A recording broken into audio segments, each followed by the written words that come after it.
I'm a soldier for Christ. I'm a soldier for Christ. I'm a soldier. No, they'll never take us under, because we're bringing truth like thunder. Raining on your speakers like a ton of bricks. Hold the cross high, cause we're Catholics. Fight the good fight with the truth. Stand tall with the truth. I'm a warrior for Christ. I'm in love with the truth. Love God, save souls, slay error. Go stronger. Go stronger.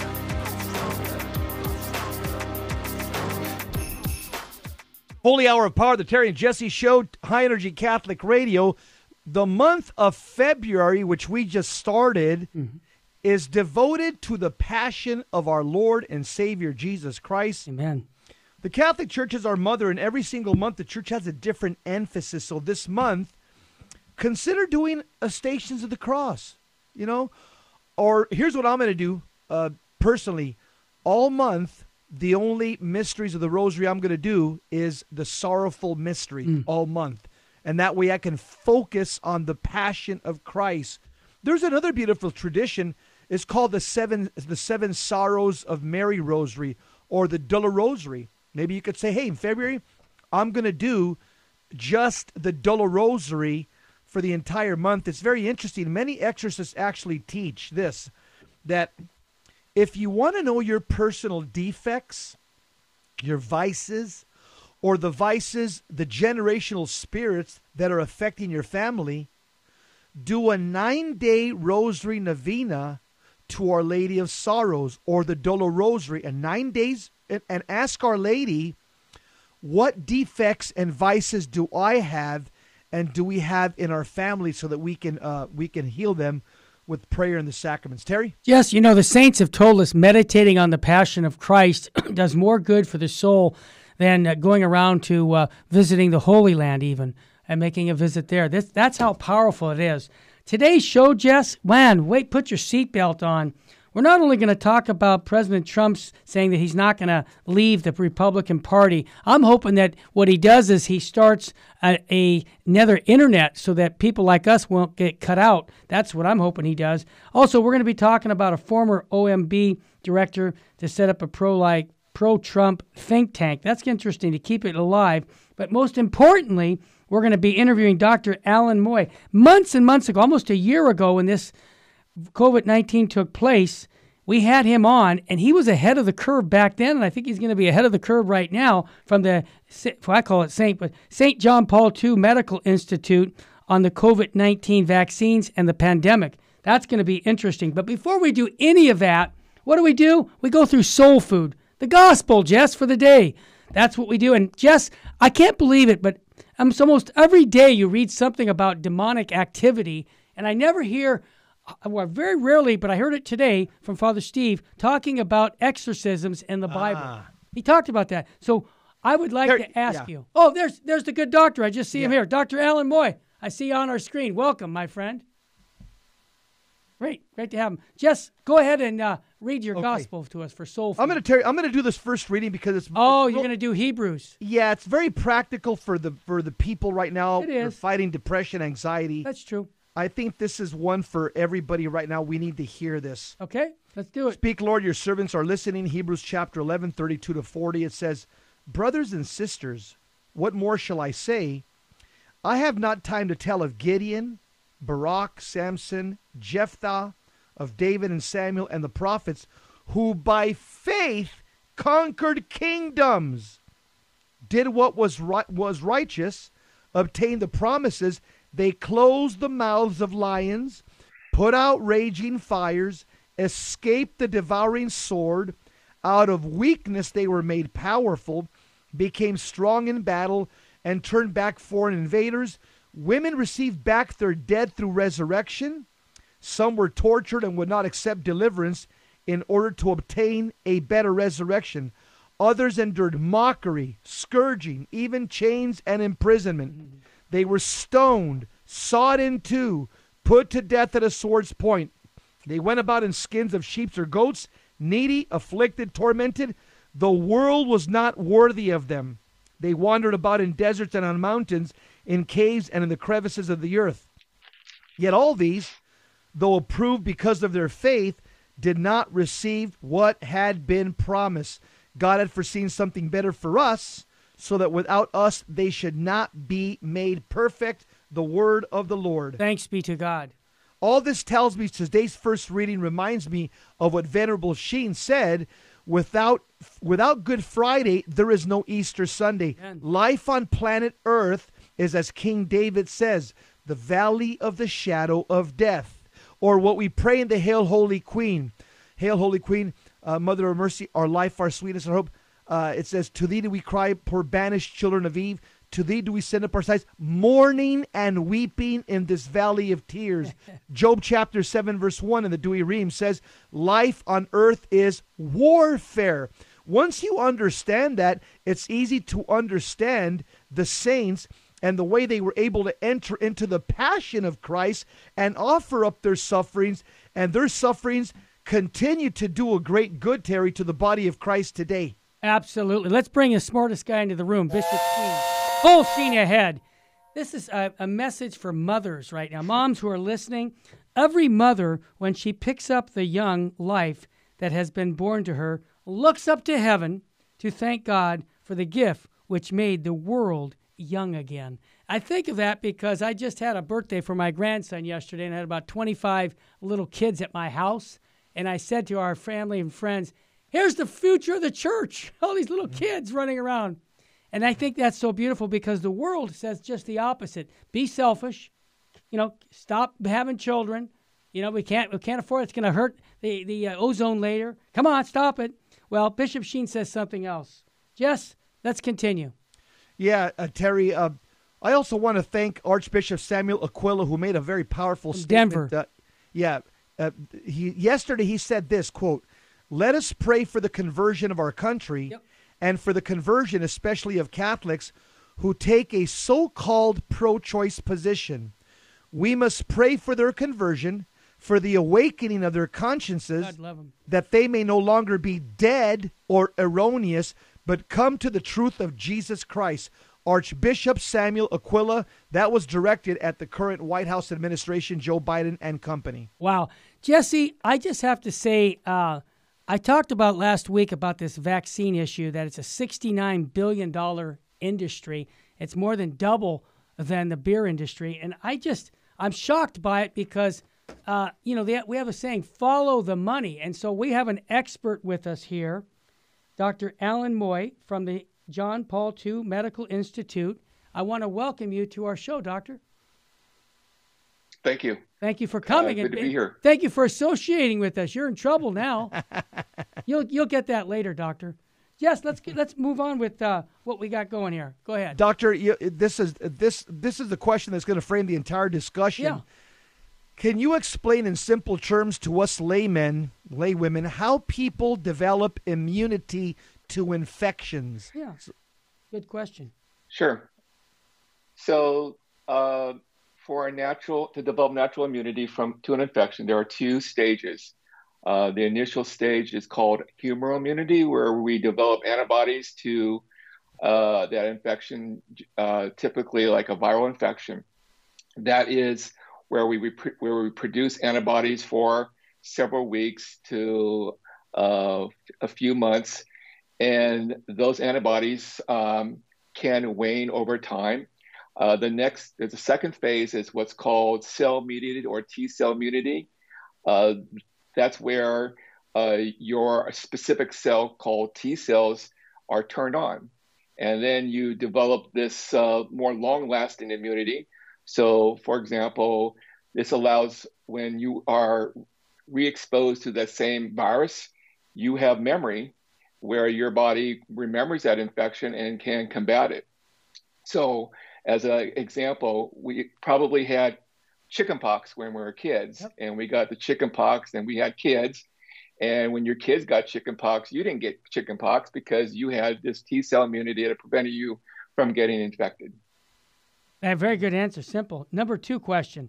Explain, doctor, the rationale for a vaccine, and can you categorize vaccines in a simple terms for lay people? Sure.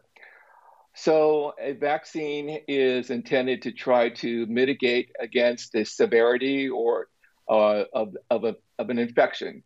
So ideally, the best way to develop immunity would be to get the natural infection. But for many people, the infection could cause death. It could cause severe infection. So a vaccine is designed to try to mitigate against the severity of an infection. So there are essentially two basic ways in which two different categories of vaccines. One is called the more traditional vaccine methods, which has been around for a century, called whole virus vaccines. This is like your polio vaccine, your smallpox, your routine annual flu vaccines. This is where you grow the virus and cultivate it into a laboratory. And there are two types of vaccines from that. One's called a kill vaccine, where you basically grow the virus, kill it with a chemical, and then that virus is injected into you. That would be your typical shot you get from the flu vaccine every year. The other type of vaccine is called an attenuated live vaccine. So this is a live virus, not a killed virus. But that virus has been cultivated so that it's a transition into a weakened state. So when you're given that that vaccine, it's weak enough that won't cause the serious infection, but it has been enough potency to protect you from such an infection. So an example would be the measles vaccine. Doc, hang on about the measles vaccine. I need you to tell it on the other side of this quick break. I hear the music. You're listening to the Terry and Jesse Show on Virgin Most Powerful Radio. We have Dr. Alan Moy. He's from the John Paul II Medical Institute talking about COVID-19. We'll be right back.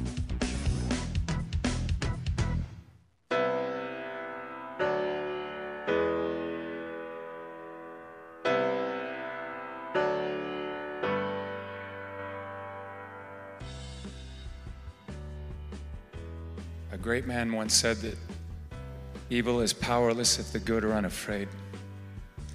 Well, you and I have a rendezvous with destiny.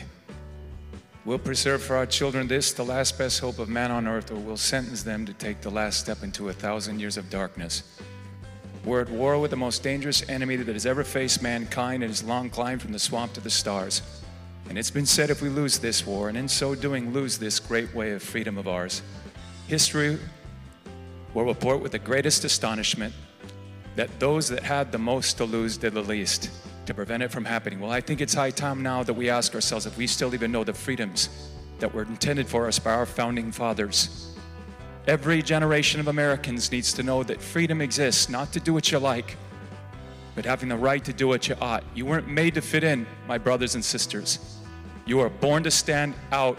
Set yourself apart from this corrupt generation. Be saints. God bless you.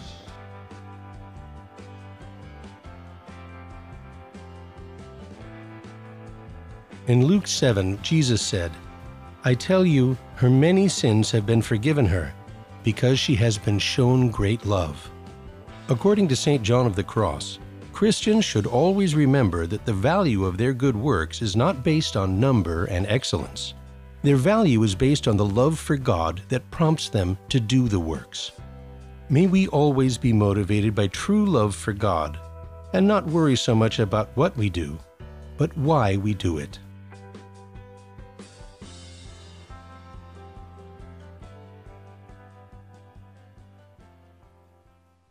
This is Terry Barber. I want to thank you for your support here at Virgin Most Powerful Radio. Here's an easy way to do it. If you're going to sell or buy a house, call Real Estate for Life, 877-543-3871, because they're going to get you a Christ-centered agent to purchase your home or to sell your home. And at the close of escrow, a portion of his commission goes right back to Virgin Most Powerful Radio. Call 877-543-3871. Thank you so much for your support.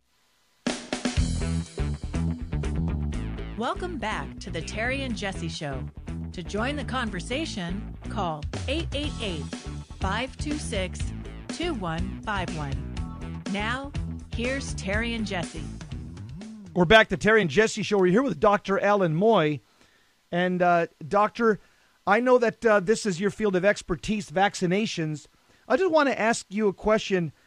As a patient myself, Terry, Barbara, everybody else and stuff that we're part of the non-medical community, it's my understanding that patients have the right, based on HIPAA and based on the Patient Privacy Act, that we have the right to refuse vaccination if we go to the doctor. Is that still the case?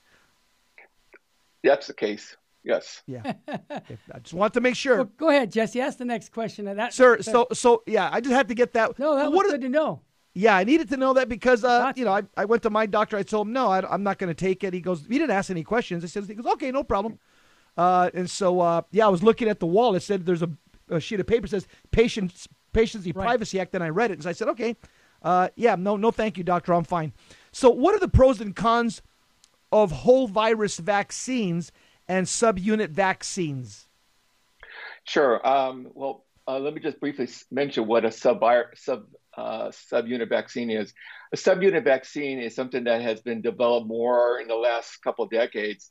This is instead of giving the whole virus, you're basically expressing a specific viral protein or what we call a viral antigen, and that is the vaccine. And so you develop a antibody response to that viral antigen, and in turn, by developing an antibody response, you are neutralizing and preventing the whole virus from attacking and causing an infection. So the upside and downside of those two different types of vaccine methods, well, in the whole virus method, it's traditional. It's been around for a long time. It can produce immunity pretty rapidly. You only need one injection. It has been pretty good in activating both the humoral antibody immunity and the T cell immunity. The other thing is that it has some cross-reactivity against other viral strains. So, for example, those who had SARS back in 2002 have some immunity against COVID. So the downside of a whole virus vaccine is that it takes longer to develop. That is why Operation Warp Speed did not want to support whole virus vaccines. Another problem with attenuated live vaccine is there is the risk that attenuated or weakened virus can revert back to the original wild type virus and cause an infection. So there's some pros and cons with that. Subunit vaccines are quicker to develop. The pharmaceutical companies have off-the-shelf capabilities to large-scale manufacture those vaccines, but they are weaker. That's why you need booster shots. That's why these vaccines, you need another booster a month later. It carries a little bit more risk because your antibody is targeting a specific viral protein. In this case, it's the spike protein. You've all seen pictures where you have the virus with all these little spikes coming out of it. That's the vaccine. So if that spike protein mutates significantly, then the vaccine may not work or may not be effective. The other problem is that those vaccines, subunit vaccines, may not elicit T cell immunity. So you may have no immunity, or you may have a very short-term immunity because you have not established T cell immunity. Well, I'm going to school under you, Doc. Wow. And you also speak a language I can understand. Thank you. Yeah. I'm getting 3 college units after this interview, Terry. Next question, Doc. Vaccine development, we heard, takes years to develop. You mentioned this Operation Warp Speed rolled out these vaccinations in an unprecedented time. Now, I, like other people, are concerned about the efficacy and the safety in which these vaccines are rolled out. We hear from the government and medical authorities that these vaccines are effective and safe. Now, question, is the public concern justified? The public concern, despite what you hear, is very justified. I hear you. That's what I thought. So let me tell you how it's done normally. I'm hearing you. So when you are developing a vaccine or any type of infectious agent, a therapeutic to an infectious agent, the FDA requires you to go through animal studies. And usually they make you go through two animals to evaluate whether that infectious treatment or anti-infectious treatment is safe and effective against that particular infection. Once you prove that, then you can initiate a clinical trial. In the case of Operation Warp Speed, what the government did is they did those animal studies and the clinical trials in parallel, not sequentially. And so patients were given, for example, the Moderna vaccine as soon as it was manufactured and tested into patients without actual animal testing. So because of the speed and the urgency of this pandemic, they were done in parallel. So the other thing that is different is the type of vaccines that have been conducted under Operation Warp Speed. They're totally new types of vaccines. These are what's called next generation gene-based vaccines. So essentially, they're delivering the spike protein gene into your muscle, and your muscle is going to express and produce that spike protein. That type of method has never been approved for any prior infectious disease prior to COVID. So that's particularly different. And so that method was actually also attempted back when SARS outbreak came out about 2 decades ago. And those vaccines show that it was not sufficient to produce T-cell immunity. And so for that reason, those animal studies and those clinical trials were stopped because of a lack of efficacy. And so what's different is that these vaccines are entirely experimental. So it's not an approved vaccine, it's an investigational vaccine. Sheesh. Wow. So in the case of Pfizer and Moderna, you're getting a gene, what's called a messenger RNA or mRNA vaccine. So basic layman's biology is that a gene starts with DNA, transform into RNA, and then it's made into a protein. So these vaccines are giving you the actual gene, and your body is producing that particular viral protein. This is fundamentally very different than any other traditional approach that the pharmaceutical companies have ever done before. So drugs you have to be standardized. They give you a specific dose and a specific formulation. But when they're checking you with a gene, that gene can be well expressed or overexpressed, or it may underexpressed by a person depending upon that particular person's age or health. And so there's no way to turn on or turn off the production of that protein. So for younger people who are healthy and young, it's going to be a lot easier for that patient to express that protein. That's the good thing. But on the flip side, there is less control in trying to shut that off.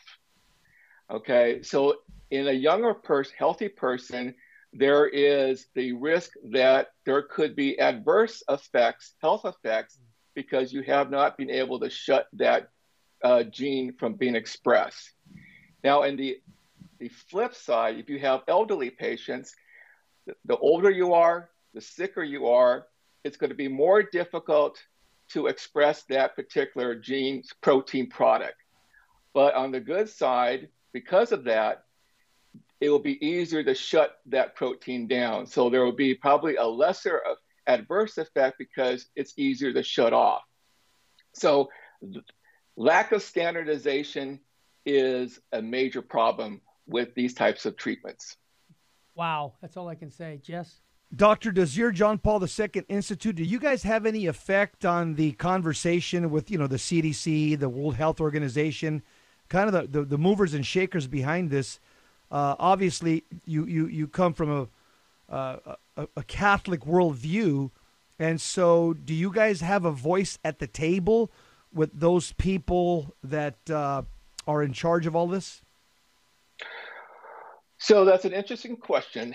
So one of the things that came up with Operation Warp Speed was there was criticism among leading virologists that that Operation Warp Speed was not devoting resources towards traditional vaccine methods.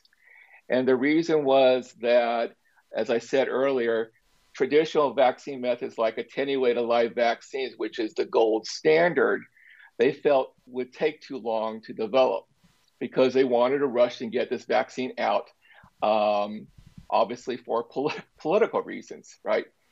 And so we had a conversation, our institute had a conversation with the leading individuals that were running Operation Warp Speed, and we raised these concerns that you don't have backup strategies with traditional vaccine methods. And the answer they gave us was, well, unless it was going to be developed within and get into a clinical trial within 3 to 6 months, we were not going to support it. Wow, that's scary. I'm just saying, that's scary, Doc. Wow. Well, it is scary because that's the problem we now face, is that we do not have sufficient research in developing an attenuated live vaccine, which would have broader coverage for new strains that would evolve once the Wuhan strain was introduced. Now we have strains from the United Kingdom, we have strains from South Africa, and we have strains from Brazil that have mutations. Yeah. And those mutations are going to have different effectiveness against the vaccines and other types of therapies. Doctor, when we come back from the break, that's the question I want to ask you about the effectiveness of these vaccines, because we hear, that 90%, effectiveness. Is that true, and why is it, or why is it not? You're listening to the Terry and Jesse Show on Virgin Most Powerful Radio. We have Dr. Alan Moy from the John Paul II Medical Institute talking about COVID-19 vaccines and the pandemic. Don't turn that dial. You're getting an education like we are. We'll be right back.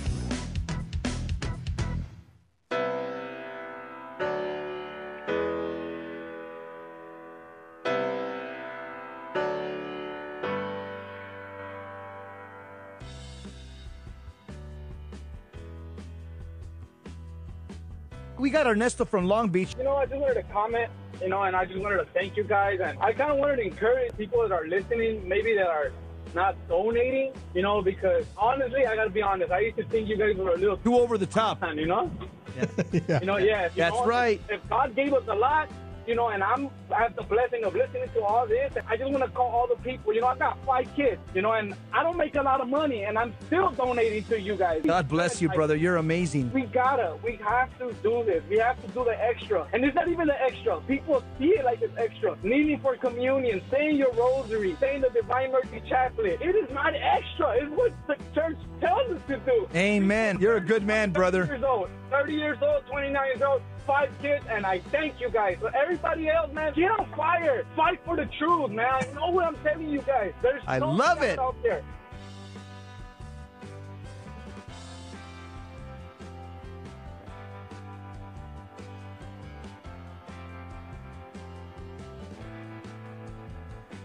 If you shop on Amazon.com, there's an easy way to support Virgin Most Powerful Radio.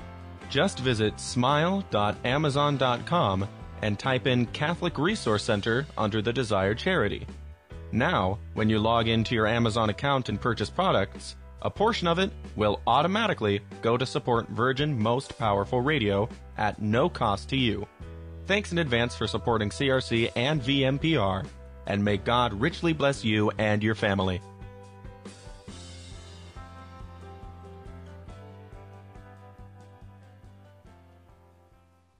This is Terry Barber. I want to thank you for your support here at Virgin Most Powerful Radio. Here's an easy way to do it. If you're going to sell or buy a house, call Real Estate for Life, 877-543-3871, because they're going to get you a Christ-centered agent to purchase your home or to sell your home. And at the close of escrow, a portion of his commission goes right back to Virgin Most Powerful Radio. Call 877-543-3871. Thank you so much for your support.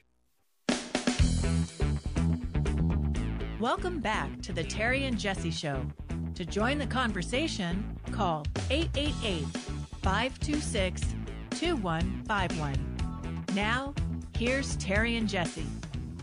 We've got Dr. Alan Moy on right now, and he's giving us a real school. He's taking us to school on the entire question about the viruses, the vaccine, the infections. And Dr. Alan is from the John Paul II Medical Institute. I'm so glad that this institute exists. At least we Catholics have a voice on the table. So, Doctor, we hear from the news, we hear from government and medical expert that these genetic-based vaccines like Pfizer and Moderna, they've achieved over 90% effectiveness.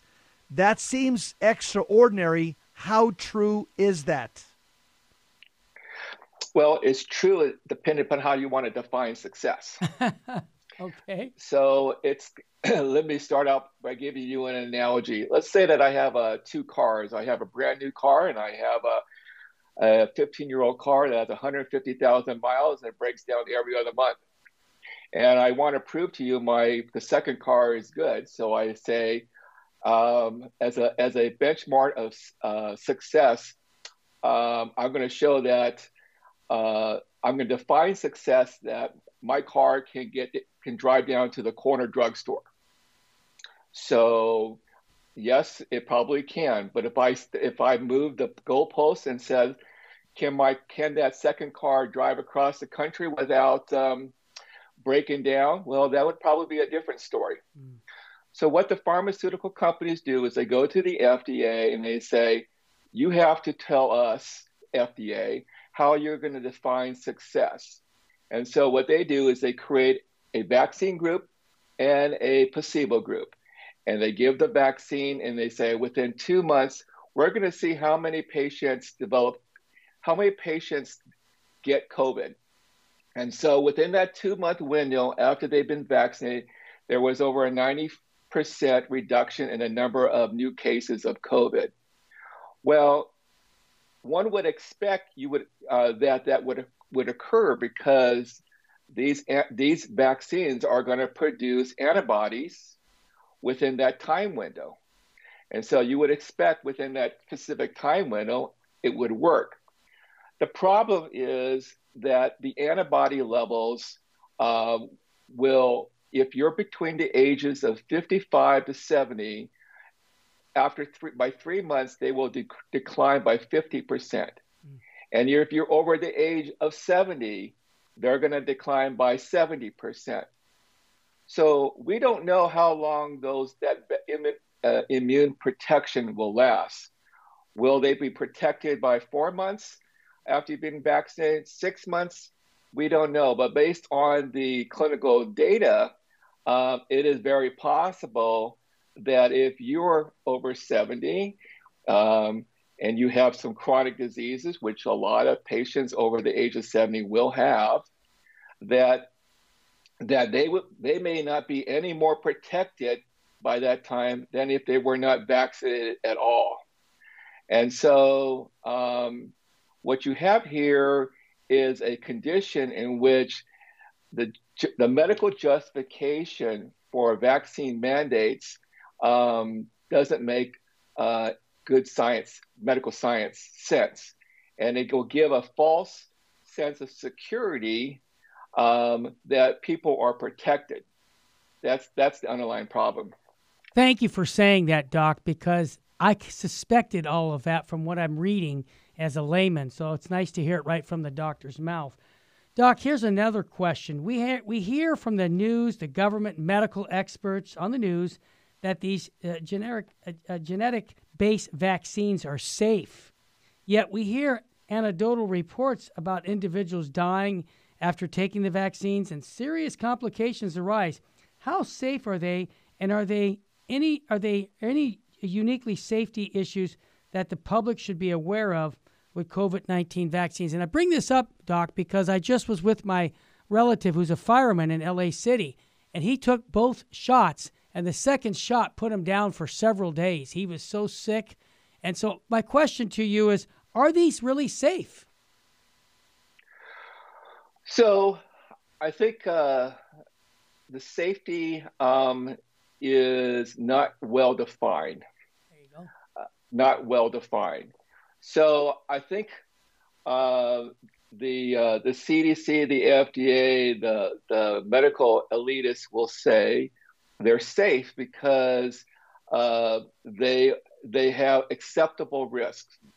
But they're here. I want to read you some facts about comparing the safety profile of those two vaccines with your annual flu vaccine, which you're probably used to. Yeah.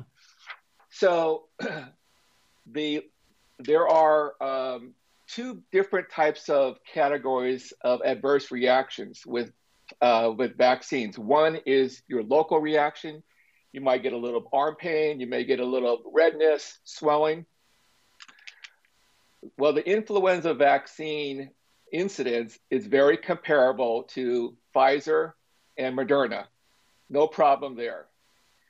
But if you look at systemic reactions, those are when your immune system overreacts to a vaccine, like chills, fever, headaches, body aches, muscle aches, arthralgias.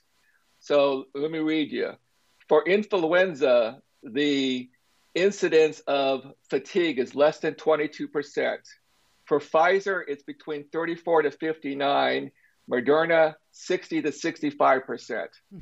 Headache, 1 to 27% for flu, 25 to 52 for Pfizer, 60% for Moderna. Bone aches, joint aches, 4 to 15% for influenza, 9 to 22% for Pfizer, 35 to 40% for Moderna. Muscle aches, 5 to 40 for influenza, similar for Pfizer, 50% for Moderna. Fever, less than 4% for influenza, 1 to 16% for Pfizer, 55% for Moderna. Chills, less than 9% for influenza, Pfizer 6 to 35, and Moderna 40%.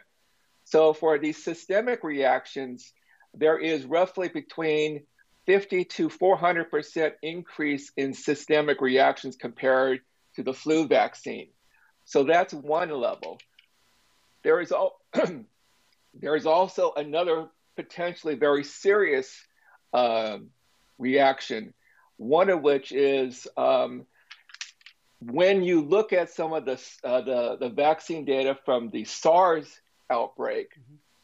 In the SARS outbreak, there were situations where the animals were given the vaccines and they were then given the SARS wild type virus.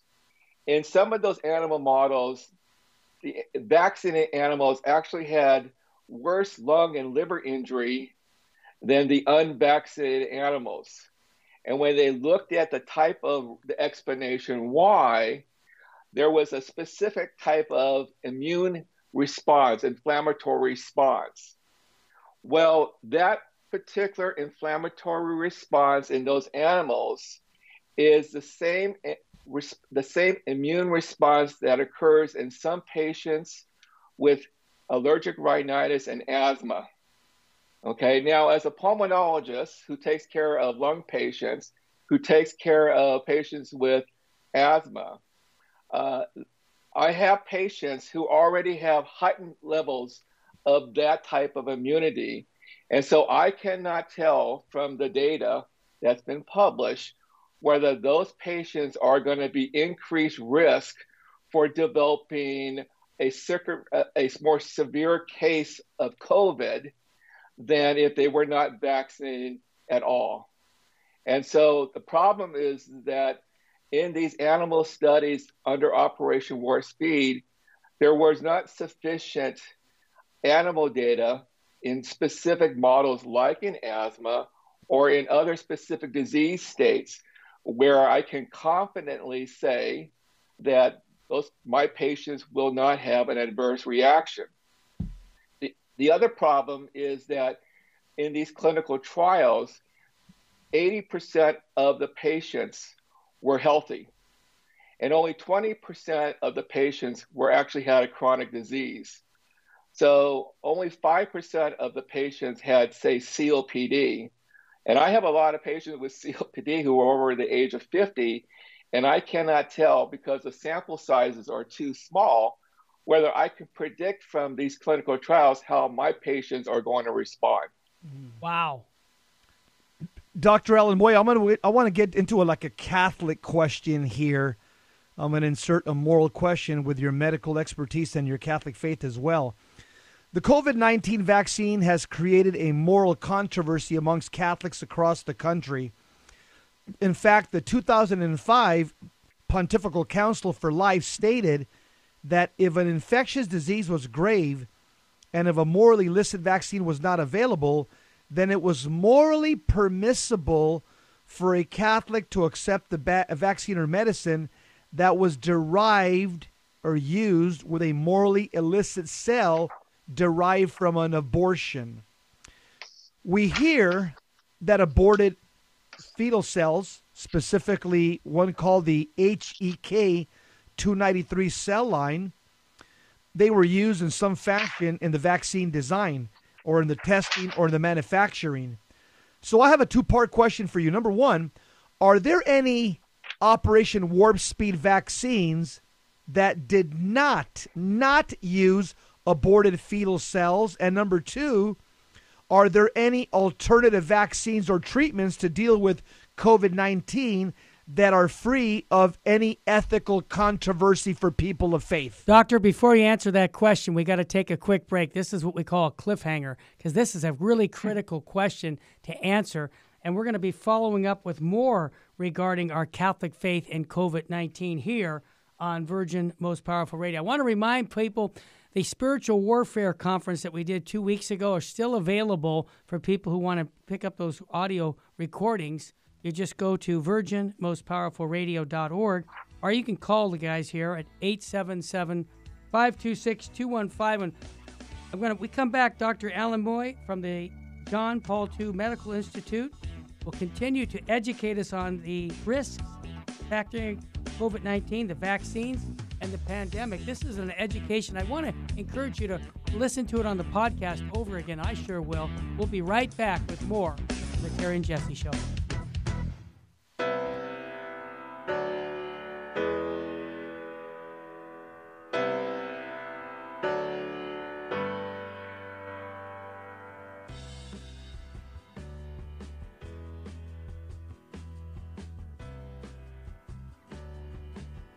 Genesis 1:27 says, God created man in his own image.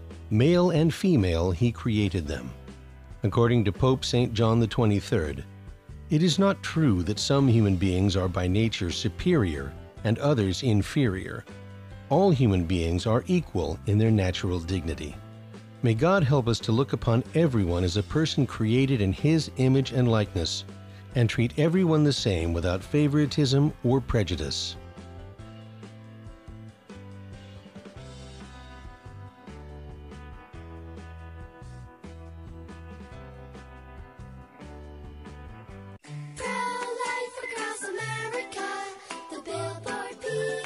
How does the baby move in your tummy? How does the baby eat? Can the baby hear me? How did the baby get in there? Wow, a pregnancy can sure generate a lot of questions. But what's important is that a baby is a baby, inside and out of the womb. Not just after birth, but 9 months before. at conception. That's right. Every baby is a miracle. Hello, my name is Marianne Koharski. I'm the director of Pro-Life Across America. If you know someone who is pregnant or in need of alternatives or assistance or would like to support the work of Pro-Life Across America, please visit our website at prolifeacrossamerica.org, or better yet, simply dial pound 250 on your cell phone and say the keyword pro-life. Pro-Life Across America is non-political and totally educational. A baby's heart is beating 18 days from conception. Pro-life across America, the Billboard people. This is Terry Barber. I want to thank you for your support here at Virgin Most Powerful Radio. Here's an easy way to do it. If you're going to sell or buy a house, call Real Estate for Life, 877-543-3871, because they're going to get you a Christ-centered agent to purchase your home or to sell your home. And at the close of escrow, a portion of his commission goes right back to Virgin Most Powerful Radio. Call 877-543-3871. Thank you so much for your support. Welcome back to the Terry and Jesse Show. To join the conversation, call 888-526-2151. Now, here's Terry and Jesse. The Terry and Jesse Show. If you like what you hear, then like us and hit the subscribe button and hit the bell to be notified and share this show with others. If you like what you hear, we've got Dr. Alan Moy from the John Paul Institute. He's taking some tough questions, but these are the questions that Catholics want to know. Let me repeat my question for those that are just tuning in right now. So, Dr. Alan, the COVID-19 vaccine has created a moral controversy amongst Catholics, and the 2005 Pontifical Council for Life, they stated that if an infectious disease was grave and if a morally illicit vaccine was not available, then it's permissible, morally permissible for a Catholic to accept the vaccine or medicine that was derived or used with a morally illicit cell derived from an abortion. We hear that aborted fetal cells, specifically one called the HEK293 cell line, were used in some fashion in some vaccine design or testing or manufacturing. So my two-part question is, number one, are there any Operation Warp Speed vaccines that did not use aborted fetal cells? And number two, are there any alternative vaccines or treatments to deal with COVID-19 that are free of ethical controversy?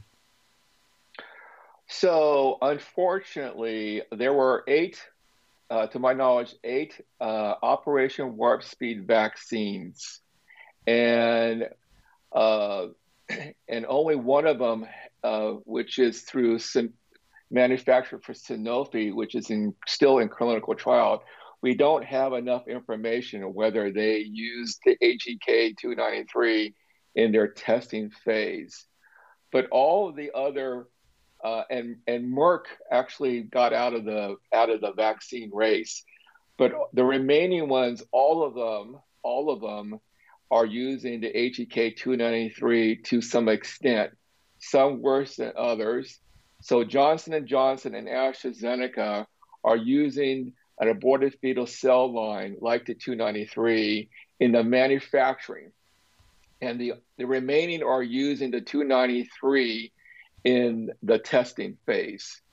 So there are what they call relative moral illicit vaccines here. To the second part of your question, and just to add that the 293 is ubiquitous in medical research. It's used in everything. It's used, if you're a cystic fibrosis patient, you have a drug that's using the 293. If you're a hemophiliac, you're using the 293. If you need gene therapy, you're using the 293. If you're doing any kind of viral work, if you're a medical researcher doing any type of viral work, most likely you're using the 293. So it's in everywhere. To your second part of the question, there are treatments that are not vaccines that are available for patients who are high risk. And this is the controversial hydroxychloroquine that people were complaining because President Trump had mentioned it. Yeah. So some scientists and experts say, well, hydroxychloroquine doesn't work, or it is unsafe. It causes cardiac arrhythmias.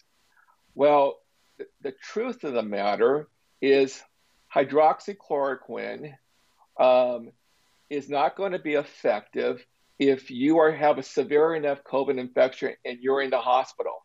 At that point, it won't work. Second is that where it works is in the early stages, in the ambulatory setting. If you have a high-risk patient, like someone who's elderly, over 65, or with comorbidities, hypertension, lung disease, heart disease, diabetes, or obesity, if it is administered early enough, within 7 days of the onset of symptoms, it will have a pretty good track record of reducing the morbidity, mortality, reducing the risk of hospitalization, and reducing viral transmission. And that is also true with another drug called ivermectin, which is used for treating parasites. So these two drugs, in combination with zinc and antibiotics, either azithromycin or doxycycline, have shown in high-risk patients given early can reduce hospitalization, mortality, and viral transmission. So in that situation, there's actually a treatment that you can take if you are in that high-risk group. Unfortunately, hydroxychloroquine is only administered by 20% of practicing physicians. It's available in many states, but not in states that are typically blue political states. And so what you probably should do, is that if you're one of those high-risk patients, you should have a conversation with your doctor and ask them, if you come down with COVID, will he or she prescribe that drug cocktail or not? Great question. Great question. Here's my next question. I know we're running out of time, but so much. Doctor, many in the Catholic hierarchy are urging everyone to get vaccinated based on the argument, I hear it all the time, that it's necessary to prevent the viral transmission to vulnerable groups like the elderly. The arguments are being couched in terms of compassion and moral duty and charity. But from a scientific perspective, is there a scientific basis that the vaccine will prevent viral transmission? And is this argument justified? Big question. So that argument is plain erroneous. These vaccines do not prevent viral transmission. Vaccines only work by reducing the severity of the viral illness in the person who gets vaccinated. So it is fallacious for anyone to say it is the duty for young people to take the vaccine just to protect the elderly and those with chronic disease or high risk. I would not want to see my children or anyone else's children or grandchildren have to be vaccinated and be put at risk just because to try to protect me, when that won't happen anyway. Thank you. Doctor, so we hear that there are new viral strains coming from the UK, Brazil, and South Africa, Will the current vaccines and the standard of care be effective as a strain that originated from Wuhan, China? What are your thoughts? So we don't have a lot of peer review research to be able to answer that. What we only have right now is the press releases from these companies. Mm-hmm.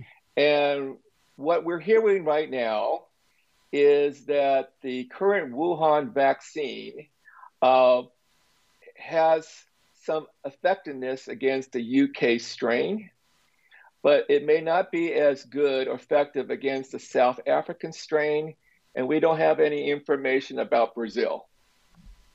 And this is a problem with these vaccine methods that are based on what I call the subunit approach, that is specifically targeting the spike protein, because the spike protein is constantly mutating, and it's basically trying to chasing your tail all the time. Is that you're try to keep up as the spike protein is mutating in real time. Doctor, we only have a couple minutes left, but I want to make sure people can go to a website, and I hope to have you back on a regular basis myself. Hey, question. We want to know that your institute is, we know that you're working on a vaccine or a treatment for the COVID-19, but for our audience, can you provide an assurance that your research program is not using the HEK 293 cell line that we hear so much about that was derived from aborted fetuses in the 1970s? I want to hear don't give me any political answer. I want to know, are you doing it or not? No, we're not. Good. So our cell line, we've made a specialized cell line that is derived from a stem cell from cord blood. And essentially, we have been able to in-house develop this technology in-house. It will be free of aborted fetal cells, both in design, manufacturing, and testing. Awesome. Yes. So in simple terms, can you explain how your research program differentiates scientifically from the Operation Warp Speed, and at what stage is your vaccine in development, and when do you anticipate it's going to be ready for clinical use or clinical testing? So our vaccines are still in preclinical development. So this is the frequently asked question we get because people are concerned, Catholics are concerned about taking these current vaccines, because they have been tainted with the 293 cell line. And so we tell people that it's not ready for prime time. We still have to it's still in preclinical development, and it would be at best case a year and a half before this could be available for clinical trials. Now that said, that sounds long time from now, but the reality is the pharmaceutical companies, along with the government, they are predicting that these vaccines and the need for ongoing COVID-19 vaccines are going to continue in the future. So this issue, both scientifically and morally, is not going to go away. So what's different about our approach is that, number one, we are making a attenuated live vaccine. So we think that is a better approach, a more traditional approach. And the other is we are making a subunit approach, but it is not based and restricted to just relying on the spike protein. So those are two different innovations that are not been part of Operation Warp Speed.